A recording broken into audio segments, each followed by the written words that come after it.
असलामुअलैकुम। हमारे भैन बहुत गरीब है, कारोबार कोई नहीं है, बंदे मेरा मेहनत मजदूरी करता, किसी टाइम खाण नूं हुंदा, किसी टाइम नहीं हुंदा, बाज़ दफ़ा किराया भी नहीं हुंदा, तो मालक मकान तुहानूं पता कित्थे है चीज़ां नूं करदे ने, उन्होंने तो कहना तुसीं भुखे रहो, जो मर्जी करो, सानूं किराया चाहिदा वे।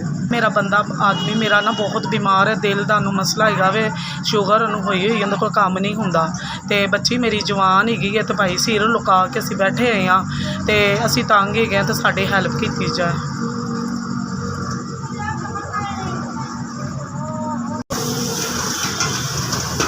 अस्सलामुअलैकुम। अल्लाह तुहानूं जिंदगी तंदरुस्ती दे अल्लाह हज करावे, गरीबां दा ख्याल करदे हो तुसीं 5000 भेजो, अल्लाह तुहानूं जिंदगी तंदरुस्ती देवे, अल्लाह तुहानूं तरक्कियां देवे, ते अल्लाह करे तुसीं वंडदे ही रहो, इंज ही गरीबां दी इमदाद करदे ही रहो।